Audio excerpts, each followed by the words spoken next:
Miguel Berger, Germany's ambassador to the UK, said the EU now has full confidence that the UK will implement what has been agreed over Brexit matters. Britain's relationship with the EU is recovering from a very low point of no trust, according to Germany's ambassador to the UK.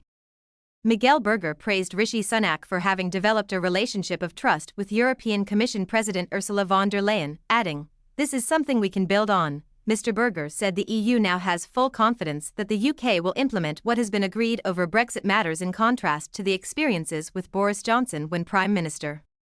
MPs will be asked to approve the Stormont Brake section of the Windsor framework on Wednesday.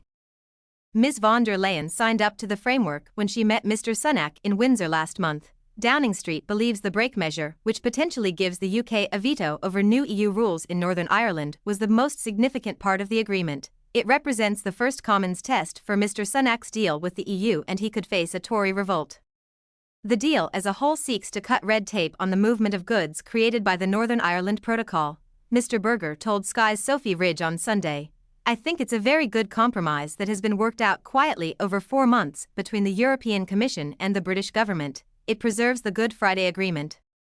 It preserves East-West trade. It means that the border between the Republic of Ireland and Northern Ireland can stay open, so I think it achieves all the main objectives. What I hear very often from business people in Northern Ireland is what they need is predictability and stability, and I think the Windsor framework can achieve that.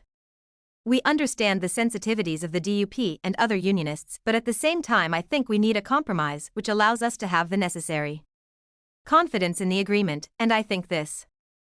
We understand the sensitivities of the DUP and other unionists, but at the same time I think we need a compromise which allows us to have the necessary confidence in the agreement, and I think this has been achieved," Mr. Berger added. "We have full confidence that the British government is really going to implement what was agreed and, as we know, that was not the case with Boris Johnson." Asked to describe dealings, he said, "I would say that the relationship was really at a very low point. There was no trust that things agreed will be implemented, and this is absolutely different now. I think we can look to a brighter future in the relationship," Cabinet Office Minister Oliver Dowden told Sky. "I'm confident the vote will succeed and pass." He hoped they would have the support of the Democratic Unionist Party, which collapsed power sharing in protest at the previous protocol, but ultimately that is for them. Labour will vote in favour of the regulations.